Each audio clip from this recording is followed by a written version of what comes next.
हम लोग पढ़ चुके हैं किरचॉफ सेकंड लॉ। उसको थोड़ा सा हम एक्सप्लेन कर देते हैं।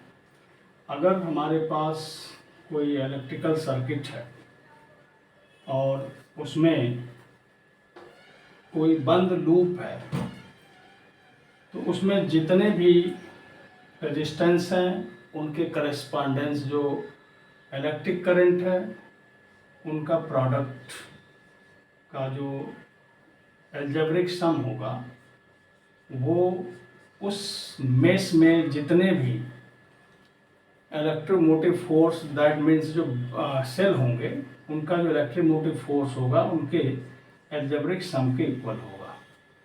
किरचॉफ का जो सेकंड लॉ है ये एनर्जी कंजर्वेशन प्रिंसिपल पर डिपेंड करता है। अब इसमें एक हम लूप छोटा सा लेके हम लोग इसको थोड़ा सा समझ लेते हैं। तो यहाँ पे हमने एक सेल ले लिया और एक इसके साथ एक रेजिस्टेंस है R1। यहाँ पे एक और रेजिस्टेंस ले लिया और इसके साथ में यहाँ पर एक सेल ले लिया और एक रेजिस्टेंस हम यहाँ पर अप्लाई कर देते हैं। तो इस तरह से इसका इलेक्ट्रोमोटिव फोर्स E1 है, इसका E2 है। तो हम किस तरह से अप्लाई करेंगे इसको थोड़ा सा समझना है। इसमें सबसे पहले हम करंट डिसाइड कर लेते हैं। तो बैटरी से यहाँ पे देखिए I1 करंट डिसाइड कर लेते हैं। I1 करंट यहाँ तक आया। जिस बैटरी से जितना करंट निकलेगा उतने ही उसमें इंटर भी करता है, तो I1 करंट इसमें आ जाएगा। यहाँ से इस बैटरी से हमने ले लिया I2 करंट। अब यहाँ से I1 आया और यहाँ दोनों मिल गए एक साथ, I1 प्लस I2 हो जाता है। यहाँ तक आने के बाद ये जो करंट हैं ये कौन किधर जाएगा, तो ये क्लियर है कि जिस बैटरी से जितना करंट निकलता है उतने ही जाएगा। तो I2 इधर चलाएगा और I1 इधर चलाएगा। ठीक है। अब ऐसे पास में हम किस तरह से जो मेश है, एक मेश यहाँ पर है, इसका कुछ नाम रख दें A B C D E और F।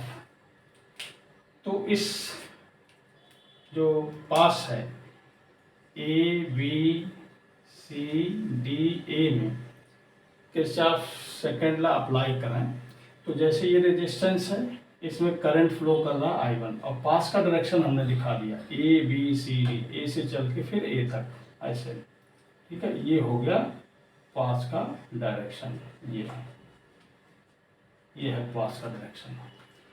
तो ये रेजिस्टेंस R1 है, इसमें करंट है I1, तो I1 R1 हो जाएगा। अब ये प्लस होगा या माइनस होगा ये कैसे डिसाइड करेंगे। अब ये जो करंट है अगर पास के डायरेक्शन में है तो प्लस ले लेंगे। इसी तरह से दूसरा का ये रेजिस्टेंस है R3 और इसमें करंट है I1 प्लस I2, ये भी प्लस होगा क्योंकि करंट डायरेक्शन पास डायरेक्शन सेम है और कोई रेजिस्टेंस इसमें नहीं है। अब इज इक्वल टू ये वाला पार्ट है इलेक्ट्रोमोटिव फोर्स का। तो आप देखेंगे एक बैटरी इसमें है, तो इसमें जब करंट पास का जो डायरेक्शन है माइनस से प्लस की ओर बैटरी के आ जाए तो उसे हम प्लस ले लेते हैं, इवन हो जाएगा। इसी तरह से अगर हम इसमें अप्लाई कर दें C D F E C, ये देखिए इसका जो डायरेक्शन है ऐसे डिसाइड किया गया, ऐसे। तो इसमें क्या होगा, एक रेजिस्टेंस R3 है तो I1 plus I2 into R3 and ये प्लस होगा क्योंकि पास का डायरेक्शन है, करंट का डायरेक्शन है। दूसरा R2 है, इसमें भी करंट का डायरेक्शन I2 और पास का डायरेक्शन दोनों सेम है I2, ये प्लस हो जाएगा। अब कोई रेजिस्टेंस नहीं है यहाँ, जब देखेंगे तो ये पास का डायरेक्शन है और माइनस से प्लस की ओर आ रहा है, इसलिए ये भी क्या होगा, पॉजिटिव हो जाएगा। तो इस तरह से किरचॉफ सेकंड लॉ हम अप्लाई करते हैं। अब आगे हम लोग ये क्वेश्चन देखते हैं। अब देखें किरचॉफ सेकंड लॉ पर ये एक क्यूबॉइड है जिसमें हर साइड में R रेजिस्टेंस जुड़े हुए हैं, हर साइड में R रेजिस्टेंस ऐसे जुड़े हुए हैं। अब इसके जो डायगोनल है उसके क्रॉस हमें इक्विवेलेंट रेजिस्टेंस फाइंड करना है।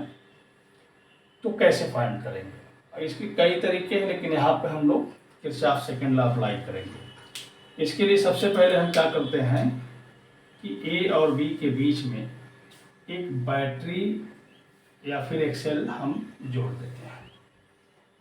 इसका जो ईएमएफ है हमने मान लिया वो कैपिटल ई है, और इस सेल से जो करंट फ्लो कर रहा है उसको हम ले लेते हैं, यहाँ से देखिए ये करंट हमने ले लिया 6 कैपिटल आई। ठीक है, अब ये करंट जब यहाँ आया तो एक खास बात यहाँ ध्यान रखना है कि यहाँ देखिए 3 बराबर रेजिस्टेंस यहाँ से जा रहे हैं, तो करंट इक्वल डिस्ट्रीब्यूट हो जाएगा। तो 2i इसमें आया, ये 2i यहाँ तक आया, फिर क्या हुआ 2i इसमें आ गया, फिर देखिए 2i इसमें आ गया। अब इसके आगे जब हम बढ़ेंगे तो इसके आगे भी 2 यहाँ से रास्ते जा रहे हैं और दोनों में 2 पाथ हैं और दोनों 2i करंट है, तो दोनों में सेम रेजिस्टेंस है, इसलिए i इसमें आ जाएगा और i फिर इसमें आ जाएगा। ठीक है, इसी तरह से इसमें आप देखेंगे तो i आएगा और इसमें भी क्या होगा i आ जाएगा। ऐसे ही आगे जब हम बढ़ते हैं तब क्या होता है, यहाँ से i आया, ध्यान दीजिए, और एक ये देखो 2i में से i इधर जाना था और i इधर भी जाना था, तो आप देख पाएंगे i इधर से आया, i इधर से आया, इसमें आ गया 2i। इसी तरह से i इधर से आया, i इधर से आया, इसमें भी आ गया 2i। इसके बाद इधर से i आया, इधर से आया, इसमें भी आ गया 2i। तो आप देख पा रहे हैं 2i इधर से, 2i यहाँ से, 2i यहाँ से, इसमें कितना आ गया 6i। तो वो प्रिंसिपल जो हमने बताया कि जिस बैटरी से जितना करंट निकलता है उतने ही उसमें इंटर भी कर जाता, तो 6i बाहर निकला, 6i इंटर कर गया। अब हम इसमें किरचॉफ लॉ अप्लाई कर देते हैं according to Kirchhoff second law in mesh A B. ठीक है, यहाँ हम लिख देते हैं C, यहाँ लिख देते हैं D। तो A B C D A में, ठीक है, इसमें इस पास में अगर हम लोग देखें किरचॉफ लॉ अप्लाई कर दें सेकेंड लॉ तो हमें क्या मिल रहा है। तो सबसे पहले देखा जाए कि यहाँ पे ये जो रेजिस्टेंस है, अब इस जो पास है इसका डायरेक्शन हम डिसाइड कर लेते हैं। इसका डायरेक्शन हमने डिसाइड किया, ये देखिए ये डायरेक्शन डिसाइड कर लिया। ठीक है, ये देखें ऐसे है, ये डायरेक्शन, ये डायरेक्शन है पास का। तो इसमें क्या हो रहा देखना यही है। तो यहाँ पे एक रेजिस्टेंस है R और इसमें करंट है 2i, तो 2i इंटू आर प्लस होगा या माइनस होगा, तो जिधर पास का डायरेक्शन है उधर ही करंट का डायरेक्शन है, तो ये प्लस लिख दिया। दूसरा यहाँ पे इसमें R रेजिस्टेंस है, I करंट है, प्लस I इंटू आर। इसके बाद फिर आप देखेंगे 2i और R, तो फिर हो गया 2i into R is equal to, अब इसमें बाकी कोई रेजिस्टेंस नहीं है इस पास में, अब यहाँ पर सेल है और यहाँ आप देखेंगे कि ये जो पास का डायरेक्शन है इस सेल के माइनस टर्मिनल से प्लस टर्मिनल की ओर आ रहा, तो हम यहाँ पे ले लेंगे E। यहाँ हमारे पास आया 5i into R is equal to capital equation number first. अब देखिए इसके इक्विवेलेंट सर्किट बना लेते हैं। तो इनके बीच में ये पूरा का पूरा जो नेटवर्क है इसके लिए हम एक रेजिस्टेंस डिसाइड कर लेते हैं और वह रेजिस्टेंस है R, कैपिटल R।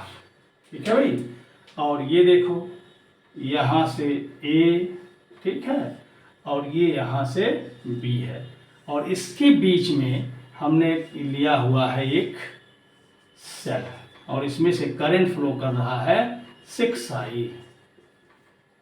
ये करंट ऐसे यहाँ भी आएगा और ये होगा 6i। तो अब A और B के बीच का जो पोटेंशियल डिफरेंस होगा वही R के बीच का भी होगा, वही इन दोनों पॉइंट्स के बीच का भी होगा।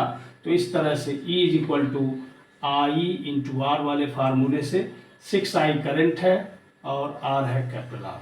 ये बन गया इक्वेशन नंबर सेकंड। अब हम यूज करेंगे, अब यहाँ पर हम यूज कर लेते हैं from equation equation first and second we have.